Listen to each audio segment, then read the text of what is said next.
From drills and dawns, through sweat and flame, who knew one day, love would whisper your name. Kahit magka-white hair ka na sa stress, andito lang ako. Mahalaga pa rin na hanggang sa huli ay tayo.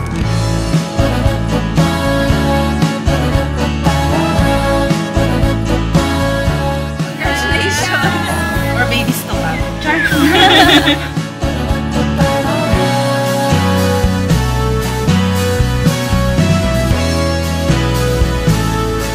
Itaw na lang yan mahirap, yung susunod pahirap na ng pahirap. Na makaranas ng ganitong pag-ibig. Kakabahan. Hindi niya matatakot ang matagal ng takot. Hindi magmamaliw ang iyong pagtingin kailanman. Ito talaga ang maid of honor. Love is blind, pero marriage is an eye-opener.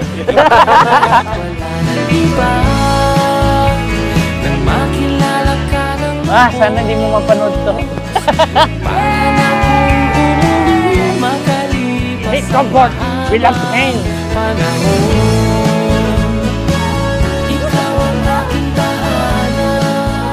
Ang ready na eh. Iniipon ko na yung luho. Wala. 1 for Carmela. 1 for Sherville. 1 for... Bilang. 1 for Danica. 1 for Bart. Bart. Okay, and 1 for Micah. Oh, wala yung dalawa.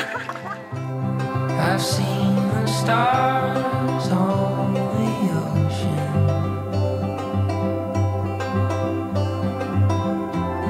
And fields of grass beneath the blue.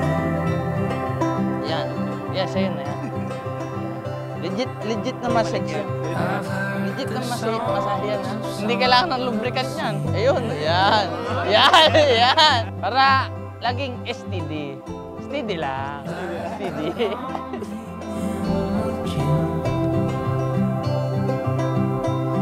There's always something. Ano yan? Puta, resibo! Resibo! Wow. Wow. Precious time kaya siguro, Relo, para lagi ako may oras na umuwi. Nung first meeting namin, senior ko siya sa academy. So, sir ako sa kanya. Kasi may dinner kami ni Danica. Hindi niya ako sinipot. Eh, si Tristan, as my upper class, Inaya niya ako mag-dinner. So, kasi naka-order na siya. sir, dinner na lang tayo kasi sayang yung food, sabi ko sa kanya. So, pumunta siya sa akin. So, yun yung first meeting namin, first dinner sa Baguio. Umalis. Nung at sa kumain, umalis na. Ako pala magbabayad. Nung tumaba ako, na-insecure na ako sa sarili ko. So, ang ginawa niya, nagpataba din siya. Para hindi daw ako ma-insecure. Tapos yun. Oh. At the peak and depth, siya yung naging kasama ko sa buhay, sa career. Siya na talaga yung kasama ko ever since. Sabi niya sa akin, give time to yourself, magpa-manicure, mag-massage ka, mag-pamper time ka. Binigay niya sa akin yung mga yon. Ginawa niya akong high maintenance na hindi naman ako ganon. Something more to be found. I'm sure the coast of California are beautiful right now. New York Kailangan natin dasalan mo natin. Wow!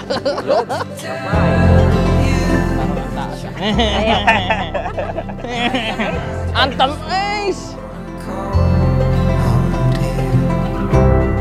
Siya rin mismo yung nagturo sa akin kung paano ko mahalin yung sarili ko. Totoo nga na yung tamang tao, i-bring out niya yung the best in me. Inalagaan niya kasi talaga ako.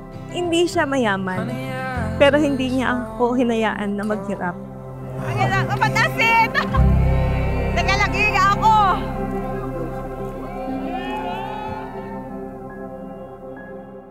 Mahal kong Tristan, simula nang dumating ka sa buhay ko, naging mas masaya, mas makulit, at mas puno ng pagmamahal.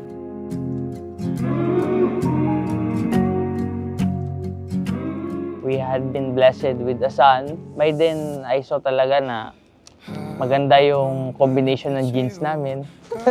Gwapo kasi yung kinalabasan. Sabi ko, ito na, biologically compatible. Nakatuwang pagmasdan kayong dalawa at ngayon narito na kayo ay naharap na sa Panginoong Diyos. Ngayon ay si Vanessa ay iniharap mo na sa Panginoong Diyos. No?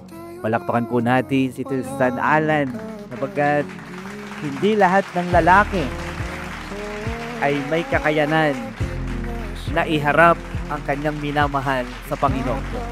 Vanessa, no, dumating na ang oras na iyong inaantay.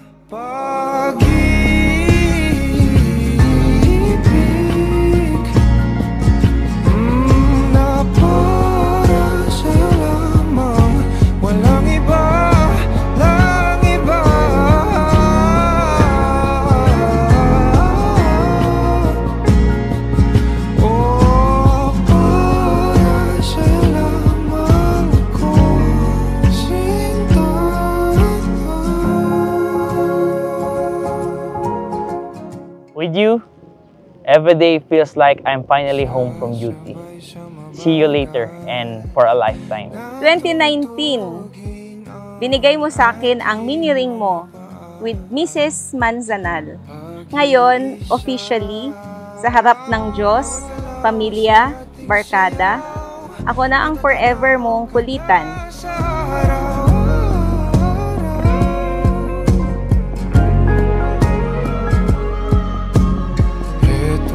Loving you is like guarding the most sacred post. Not out of duty, but because my soul finds its purpose there. You are like my badge, close to my heart, polished by sacrifice and heavy with honor.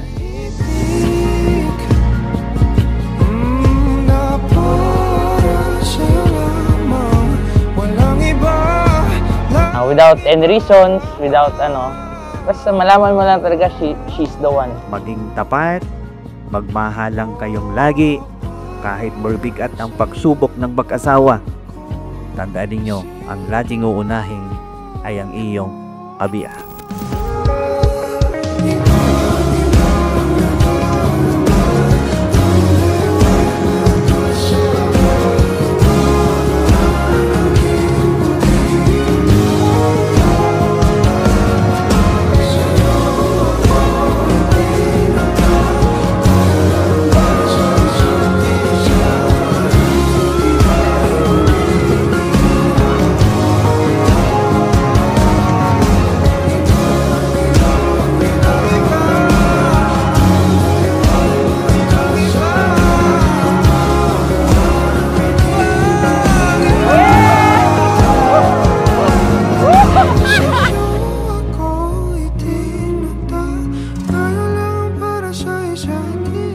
When everything fall down, pagbalik-balik ta rin man ng mundo, siya ang gusto mong kasama. Ikaw lang, palagi, habang buhay.